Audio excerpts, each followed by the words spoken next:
Sweet and lovely viewers, তো কেমন আছো তোমরা সবাই? আশা করি প্রত্যেকে অনেক অনেক ভালো আছো। আজকে আমরা চলে এসেছি নতুন আরেকটি ইনফরমেটিভ ভিডিও নিয়ে।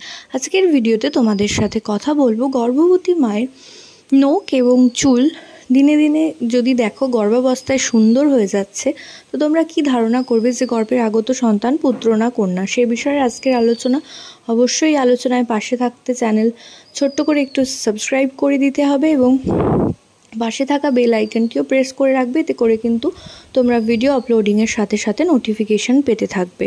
তো গর্ভাবস্থায় গর্ভবতী মায়ের 5 মাসের পর থেকে যদি দেখো যে দেহে এবং মাথার চুলের পরিমাণ দিনে দিনে বৃদ্ধি পাচ্ছে এবং তার সাথে সাথে নখের গ্রোথও ভালো হচ্ছে এবং 1 সপ্তাহের মধ্যে নখ আবার বেড়ে যাচ্ছে, তার সাথে সাথে নখ শক্ত হয়ে যাচ্ছে, তো এই ধরনের সিমটম যদি তোমরা কোনো গর্ভবতী মায়ের শরীরে লক্ষ্য করো, তো তোমরা ধরে নিতে পারো গর্ভের আগত সন্তানটি একটি ফুটফুটে পুত্র সন্তান আসতে চলেছে।